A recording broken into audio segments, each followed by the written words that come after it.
नमस्कार, मेरा नाम एडवोकेट अशोक कुमार सागर है और सागर लॉ सॉल्यूशन पर आपका स्वागत है।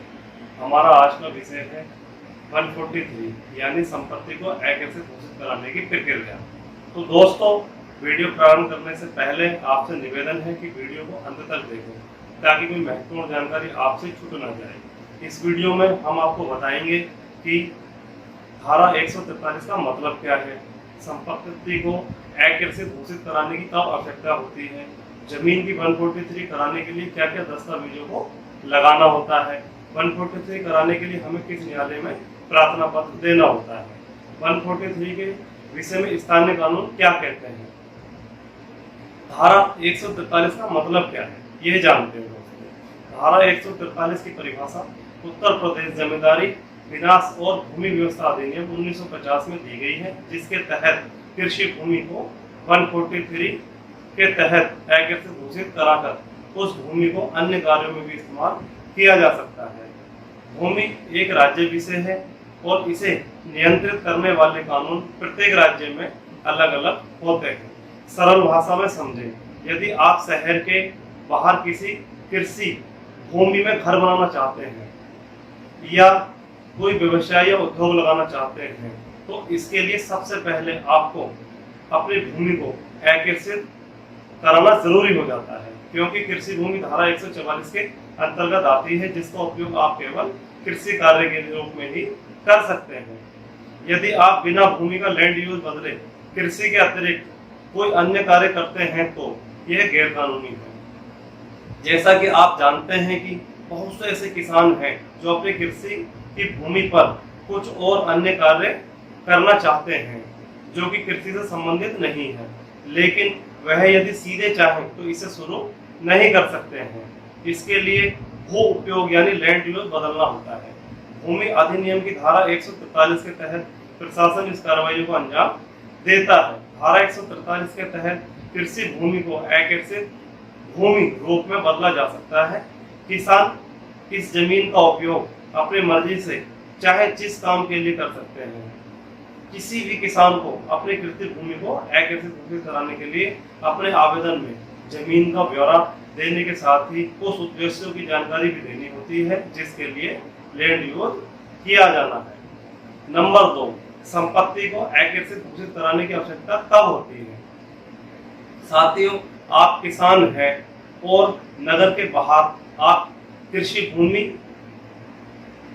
में कोई अन्य उपयोग करना चाहते हैं या आपने किसी व्यक्ति से कृषि भूमि क्रय की है जिसका प्रयोग आप भवन निर्माण कृषि के अतिरिक्त करना चाहते हैं, तो आपको अपनी भूमि को अकर्षित घोषित कराने की आवश्यकता होती है, यानी भूमि का लैंड यूज बदलना होता है। कानूनी जानकारी के अभाव में बहुत से हमारे भाई किसान से भूमि तो खरीद लेते हैं और बिना उसे अकर्षित घोषित कराए उसको भवन निर्मित कर देते हैं, जिसके चलते कई बार प्रशासन निर्माण कार्यों पर रोक लगा देता है, जिस कारण भारी परेशानी का सामना भी करना पड़ता है। आप भविष्य में उत्पन्न होने वाले तमाम वाद विवादों से बचने के लिए अपनी कृषि भूमि को अकर्षित घोषित करा लें, क्योंकि कानून कृषि भूमि का उपभोग आप केवल कृषि कार्यों के लिए ही कर सकते हैं। जमीन की 143 कराने के लिए प्रार्थना पत्र देते समय आपको यह भी कारण खोलना होगा कि आप लैंड यूज किस कार्य में करेंगे। नंबर 3, जमीन की 143 कराने के लिए क्या क्या दस्तावेजों को लगाना होता है। कृषि जमीन को अकर्षित घोषित कराने के लिए आपको प्रार्थना पत्र के साथ निम्न दस्तावेजों को पेश करना होता है। नंबर 1, जमीन की सत्यापित खतौनी। सत्यापित खतौनी आपको तहसील से प्राप्त होगी, जहां एक काउंटर होता है। काउंटर पर आप जाकर ग्राम खातेदार का नाम या खसरा खतौनी नंबर बताकर प्राप्त कर सकते हैं। नंबर 2, संपत्ति रीसेल है तो पंजीकृत बेनामा यानी सेल डीड की सत्यापित प्रति आपको लगानी होती है। सेल डीड जिसे रजिस्ट्री बेनामा भी कहा जाता है। सेल डीड की सत्यापित छाया प्रति आपको सब रजिस्टर कार्यालय से प्राप्त हो जाएगी। नंबर 3, खसरा। खसरा आपको अपने क्षेत्र के हल्का पटवारी यानी लेखपाल से प्राप्त हो जाएगा। नंबर 4, खेत का प्रमाणित नक्शा, इसे मैप भी कहते हैं। मैप आपको जिले के रिकॉर्ड रूम से प्राप्त होगा। प्रत्येक जिले में एक रिकॉर्ड रूम होता है जहां नक्शे के साथ साथ पुरानी खतौनी भी रिकॉर्ड में सुरक्षित रखी जाती है। नंबर 5, संपत्ति की फोटोग्राफ। आप जमीन में खड़े होकर एक फोटो खिंचवाएं और उसकी एक प्रति कलर प्रिंट आउट निकलवाएं और उसको भी फाइल के साथ संलग्न करें। नंबर 6, पहचान पत्र, यानी पहचान के तौर पर। पहचान के तौर पर आप मतदाता पहचान पत्र, आधार कार्ड या अन्य कोई फोटो वाली सरकारी आईडी भी लगा सकते हैं। लगभग इतने ही दस्तावेज आपको प्रार्थना पत्र के साथ पेश करने होते हैं। नंबर 4, 143 कराने के लिए हमें किस न्यायालय में प्रार्थना पत्र देना होता है? निवास या उद्योग के प्रयोजन के लिए कृषि भूमि को अकृषित घोषित कराने के लिए परगने के सहायक कलेक्टर यानी उप जिलाधिकारी के समक्ष प्रार्थना पत्र प्रस्तुत किया जाता है। प्रार्थना पत्र के साथ ऊपर बताए गए सभी दस्तावेजों की प्रमाणित छाया प्रति संलग्न की जानी चाहिए। अब नंबर 5, 143 के विषय में स्थानीय कानून क्या कहते हैं? प्रत्येक राज्य में जमीन से संबंधित अलग अलग अधिनियम लागू होते हैं। जैसे उत्तराखंड में उत्तर प्रदेश जमींदारी विनाश एवं भूमि व्यवस्था अधिनियम 1950 और समय समय पर संशोधित अधिनियम लागू है। अधिनियम की धारा 143 के अंतर्गत बताई गई रीति के अनुसार ही कृषि भूमि को अकृषित घोषित किया जाता है। उत्तराखंड राज्य के अंदर अधिनियम की धारा 143 के अंतर्गत ही सहायक कलेक्टर को प्रार्थना पत्र दिया जाता है। अब एक महत्वपूर्ण जानकारी हम आपको बताएंगे। उत्तराखंड में बनाई गई वर्ग 1 को विशेष श्रेणी में भूमि को अकृषित घोषित कराए जाने के संदर्भ में क्या प्रावधान है? दोस्तों, यदि उत्तराखंड राज्य से बाहर का कोई व्यक्ति जिसके परिवार के पास वर्ष 2003 से पूर्व उत्तराखंड में कोई रजिस्टर्ड प्रॉपर्टी नहीं है, ऐसा व्यक्ति उत्तराखंड में आवासीय प्रयोजन के लिए केवल 250 वर्ग मीटर ही भूमि खरीद सकता है।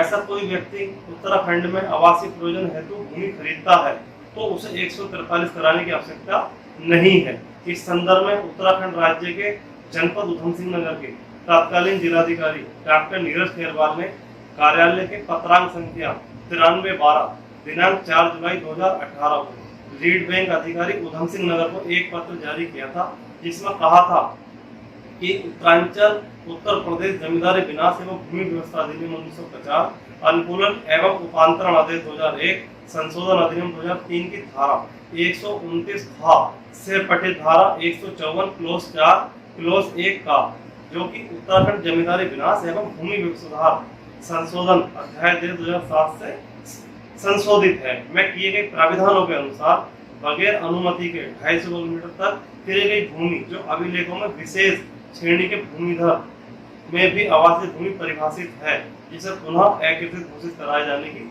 विधि की आवश्यकता नहीं है।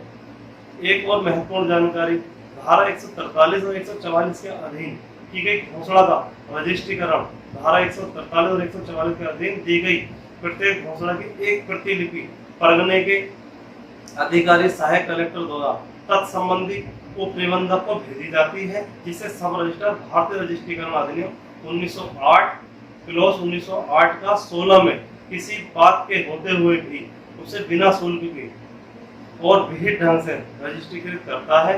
यानी उपजिलाधिकारी द्वारा किसी भी कृषि भूमि को 143 की जाती है तो उसकी एक सत्यापित प्रति सब रजिस्ट्रार कार्यालय को भेजी जाती है, जिसे सब रजिस्ट्रार पंजीकृत करके सुरक्षित रिकॉर्ड में रख लेता है।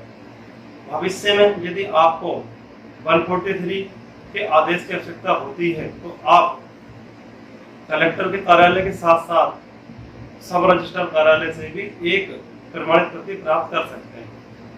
तो वीडियो में बस इतना ही। अगर आपको ये वीडियो पसंद आया हो तो इसे लाइक और शेयर करना ना भूलें। अगर आपको इस वीडियो चैनल से संबंधित कोई सुझाव है तो कमेंट कर सकते हैं। और अभी तक यदि आपने हमारे चैनल को सब्सक्राइब नहीं किया है तो चैनल को जरूर सब्सक्राइब कर लें। दोस्तों, इस वीडियो में हमारे द्वारा बताई गई कोई गलत जानकारी प्रेषित हो गई हो या अन्य कोई महत्वपूर्ण जानकारी रह गई हो तो आप हमें जरूर जानकारी दें, ताकि हम अपने अगले वीडियो में उसे सुधार सकें। वीडियो देखने के लिए आपका बहुत बहुत धन्यवाद। नमस्कार दोस्तों।